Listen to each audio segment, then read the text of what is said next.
Onko olemassa sellaista asiaa kuin liian positiivinen? Onko mahdollista, että liiallinen positiivisuus voi muuttua huonoksi asiaksi? Mä olen törmännyt vähän sellaiseen, että ihmisiä ärsyttää, jos toinen on koko ajan positiivinen ja näkee kaikessa hyvät puolet. Sanotaan, että pitäisi antaa tilaa myös niille negatiivisille tunteille ja niitä ei saisi haudata tai tukahduttaa. Ja että se positiivisuus muuttuu toksiseksi positiivisuudeksi, jos aina on pelkästään positiivinen, eikä suostu näkemään riittävän paljon niitä kaikkia elämän huonoja puolia. Ensinnäkin on hyvä muistaa se, että meidän aivot on kehittynyt tuolla joskus kymmeniä tuhansia vuosia sitten sellaisiksi, että ne havaitsee herkemmin kaiken negatiivisen. Koska silloin joskus kun on kuljettu siellä aroilla ja metsästetty ja yritetty saada saalista ja pysyä piilossa tiikeriltä, ettei se tule syömään meitä, niin on ollut tärkeää huomata ne vaaran merkit, jotta ei tule tiikerin syömäksi. Mutta nykypäivänä tästä ominaisuudesta, siitä, että meidän aivot havaitsee negatiiviset asiat herkemmin ja ne jää meidän mieleen paremmin. Nykyään siitä ominaisuudesta on meille vähemmän hyötyä ja oikeastaan siitä on myös aika paljon haittaa, koska nykyyhteiskunnassa sellaista stressaavaa sisältöä ja materiaalia on tarjolla niin paljon, että kun se kaikki takertuu meidän tietoisuuteen, niin se alkaa kuormittaa. Ja varsinkin silloin, kun on pitkään ollut stressaantunut jo muutenkin, niin silloin tämä aivojen negatiivisuustaipumus jotenkin vahvistuu vielä. Joten kaikki se, mikä on huonosti, se on helpompi nähdä. Se havaitaan ikään kuin automaattisesti. Koska se mekanismi, sen on tarkoitus vain suojella meitä. Mutta se, mikä saisi meidät tuntemaan itsemme onnellisemmaksi, se, että me huomattaisiin se kaikki, mikä on hyvin, niin ihan biologisesti meidän kyky siihen on pienentynyt. Niin siksi on ennen kaikkea kyse tekniikasta, että opettelee keskittymään siihen, mikä on hyvin, koska tietää, että se on itselle ja omalle hyvinvoinnille hyödyllistä. No entä sitten se, että pitäisikö niitä negatiivisia tunteita huomioida paremmin, ettei niitä vahingossa vaan tule tukahduttaneeksi sen kaiken positiivisuuden alle? No ensinnäkin mun mielestä tässä on siis kyse väärinymmärryksestä. Siinä, että ikään kuin tekniikkana opettelee löytämään elämästä niitä ilonaiheita ja positiivisia puolia, niin ei se tarkoita sitä, että samalla pitäisi tukahduttaa se kaikki negatiivinen tai negatiiviset tunteet. Se tarkoittaa vain sitä, että niissä ei myöskään tarvitse velloa.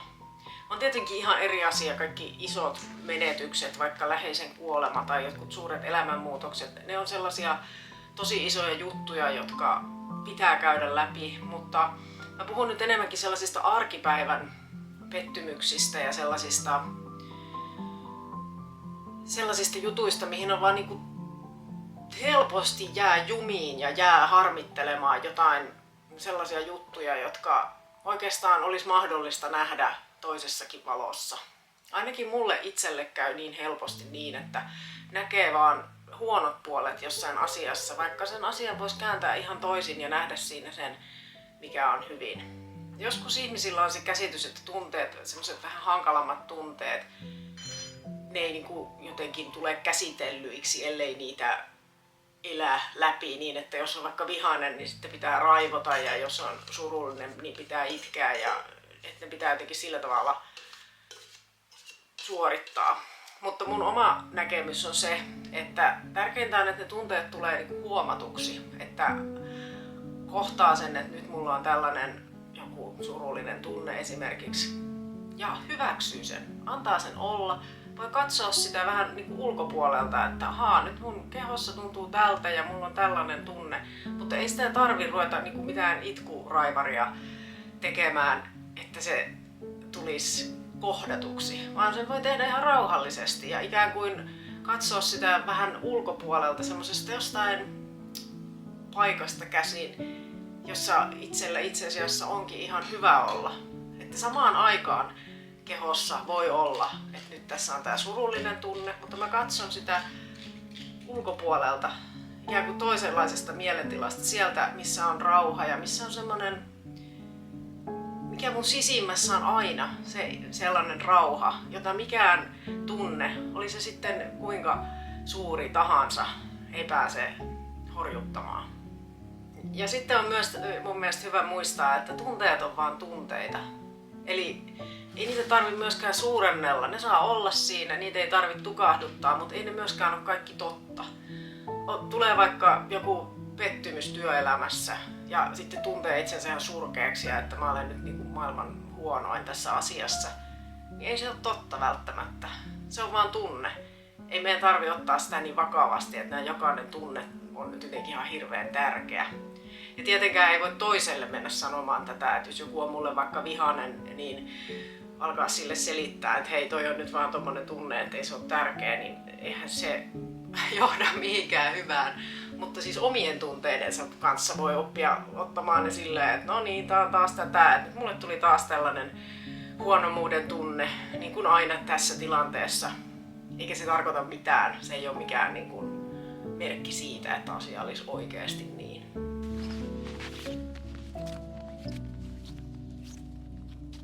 Sitten kolmanneksi mä mietin sitä, että miksi ihmisiä ärsyttää positiivisuus, miksi ne pitää sitä uhkana. Jotkut kokee, että se on semmoista feikkiä, että se ei ole todellista, ettei niin kuin kukaan oikeasti voi olla noin positiivinen tai aina iloinen. Mullakin oli jossain vaiheessa vähän sellainen näkemys, että jotkut iloiset tunteet ja iloiset tapahtumat, että eihän ne voi olla totta, koska mä tiesin, että sit mun sisimmässä oli kuitenkin se joku negatiivinen epäilyksen siemen, joka sanoi, että no ei tosta mitään tuu, että miksi sä edes yrität. Niin sitten mä aina ajattelin, että se negatiivinen tunne oli se todempi, koska se oli kuitenkin siellä pohjalla. Mutta eihän se ole niin, että niistä kumpikaan olisi mitenkään enemmän totta kuin toinen. Se on vaan kyse siitä, että kumpaa ruokkii, kumpaan haluaa keskittyä, kumman haluaa nähdä. Joten jos mä aina keskityn siihen negatiiviseen tai siihen, mä oikeastaan haluan nyt myöskään leimata näitä niin kuin negatiiviseksi ja positiiviseksi, mutta kuitenkin jos keskittyy niihin epäilyksiinsä ja niihin sellaisiin ahdistuksen tunteisiin tai mitä ikinä siellä onkaan, niin silloin niistä tulee todempia, mutta jos keskittyy siihen iloon ja rauhaan ja hyvän olon tunteeseen, niin silloin ne kasvaa. Kun niitä alkaa huomata enemmän, ne kasvaa, niiden osuus kasvaa, ne alkaa tuntua todemmilta. Lopuksi mun pitää vielä sanoa, että ei se mullekaan todellakaan ole mitenkään helppoa aina nähdä niitä hyviä puolia elämässä, keskittyä siihen, mikä on jo hyvin, vaikka vielä on tavoitteita, joita mä haluan saavuttaa ja jotkut asiat ei mene yhtään niin kuin mä toivoisin. Mutta mä olen sitten ihan tietoisesti opetellut näkemään niitä hyviä puolia ja päättänyt uskoa niihin. Ja se on kyllä tuottanut todella paljon tulosta. Se on muuttanut mun maailmankuvaa paljon valoisammaksi ja myöskin mun minäkuvaa.